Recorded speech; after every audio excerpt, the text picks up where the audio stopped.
నమస్తే అన్న, నా పేరు కిరణ్ కుమార్. మాది గ్రామం వచ్చేసి స్వాములవారి లింగోటం, మండలం నాంపల్లి, జిల్లా నల్గొండ వాసిని.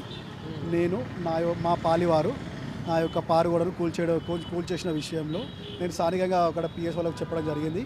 పిఎస్ వాళ్ళ నుంచి నాకు న్యాయం జరగనందున నేను ఇక్కడ ప్రజావాణికి రావడం జరిగింది. ప్రజావాణికి వచ్చేసిన తర్వాత కూడా ప్రజావాణి నుండి నేను తక్షణమే నాకు న్యాయం జరుగుతుంది అనుకున్నాను. కానీ ఇప్పుడు గత 9 నుంచి 10 రోజుల నుంచి నా తలుపులు ఆ విధంగా తెరిచే ఉన్నాయి. నా ఇంటి పారుగోడ కూడా కూల్చేసే ఉన్నది. కాబట్టి ఇటు విషయంలో నేను త్వరగా మాకు ఎవరు ఎందుకు పలగొట్టారు? ఇది పాలివాళ్ళ స్థలం అన్న, తాతల స్థలము. అందరికీ 12 అరల స్థలం రావాలి. కానీ మేము 6 అరల్లో మేము ఇల్లు కట్టుకున్నాము. మేము పంచుకున్నాడు, కొలిచినాడు, నాకు ఇంకో 6 అరలు వస్తుందని నేను అనుకున్నాను. కానీ వాళ్ళు ఏం చేస్తున్నారంటే వాళ్ళు నా యొక్క స్థలాన్ని నాకు ఇవ్వకుండా, నా స్థలాన్ని ఇవ్వకుండా ఇప్పుడు కట్టుకున్న దాంట్లో కూడా ఇది మా స్థలము, మా పారి షేర్ సందు అని నా యొక్క గోడను కూల్చేయడం జరిగింది అన్న. అయితే అయినా కూడా అక్కడ స్థానికంగా ఉన్న పెద్ద మనుషులకు చెప్పడం జరిగింది. ఈ పెద్ద మనుషులకు కూడా నేను గత 10 సంవత్సరాలుగా నాకు ఎన్నో అన్యాయాలు జరిగినాయి అన్న. ఈ 10 సంవత్సరాల ఇది ఒక రిజల్ట్ మీ దగ్గర. ఇటువంటి 5-6 రిజల్ట్స్ ఉండే, కానీ అట్టి సమయంలో కూడా నేను ఓదార్చుకొని నేను ఊరోనే ఉంటున్నాను అనమాట. అయితే ఈ విధంగా మొన్న కూడా సర్పంచ్ గారు ఏమన్నారు, నాకు 10 రోజుల సమయం ఇవ్వండి, గడువు ఇవ్వండి, నేను మాట్లాడతానని కూడా మా పాలి వాళ్ళకి చెప్పడం జరిగింది. కానీ ఆమె అక్కడ మా పాలి ఇక్కడ చూడవచ్చు, శారద గారు, మా వదిన గారు గడ్డపార తీసుకొని వచ్చి నా 2 తలుపులను విరగొట్టడం జరిగింది సార్. అయితే ఈ విధంగా నన్ను నా స్థలం నుంచి వెలగొట్టడం జరిగింది. నేను ఇచ్చిన భూమిని వాళ్ళు అడ్డం తిరిగి దున్నుకోవడం జరిగింది.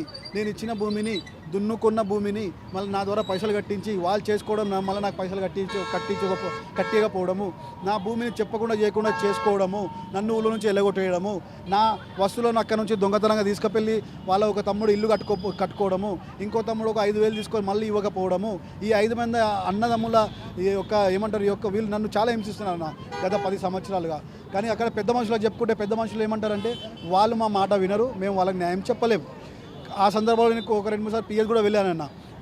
పిఎస్కి వెళ్ళినప్పుడు కూడా వాళ్ళు ఏమన్నారంటే నువ్వు పెద్ద మనుషులకు రాకుండా నువ్వు పిఎస్కి ఎట్లా వెళ్తావు అని నన్ను తిట్టడం జరిగింది. కానీ మా సమస్యకు ఇప్పుడు మీరు అర్థం చేసుకోండి, సమస్య అయినప్పుడు పెద్ద మనుషులు తీసుకొని వచ్చినాను నేను.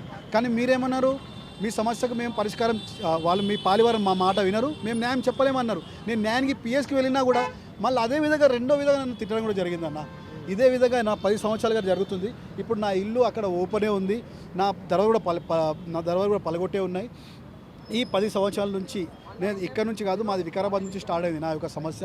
అప్పట్లో సబ్ కలెక్టర్ గారు అమ్రపాలి మేడం గారు సబ్ కలెక్టర్గా ఉన్నప్పుడు మా డాడీ గారు మరణించిన తర్వాత అతని ఉద్యోగం బెనిఫిట్స్ కానీ, డబ్బులు కానీ, అతని ఉద్యోగం కానీ, అక్కడ ఉన్న ఇల్లు విషయంలో కానీ నాకు అన్యాయం జరిగినప్పుడు నేను అప్పట్లో సబ్ కలెక్టర్ అయిన అమ్రపాలి మేడం గారి దగ్గరికి వెళ్ళడం జరిగింది. కానీ మేడం గారు కూడా మా అమ్మ మాటలు, మా అక్క మాటలు పట్టుకొని నిన్ను పోలీస్ స్టేషన్లో వేపిస్తాను, నిన్ను శిక్ష ఇప్పిస్తానని నన్నే బెదిరించడం జరిగిందన్న. ఈ విధంగా గత 10 సంవత్సరాల నుంచి అక్కడ పోరాడుతున్నాను. ప్లస్ మా ఊర్లో మా నాన్న చనిపోక ముందు ఊర్లో ఉన్న భూమి విషయం కానీ, ఈ ఇల్లు స్థలాల విషయం కానీ మా నాన్న చూసుకునేవాడు.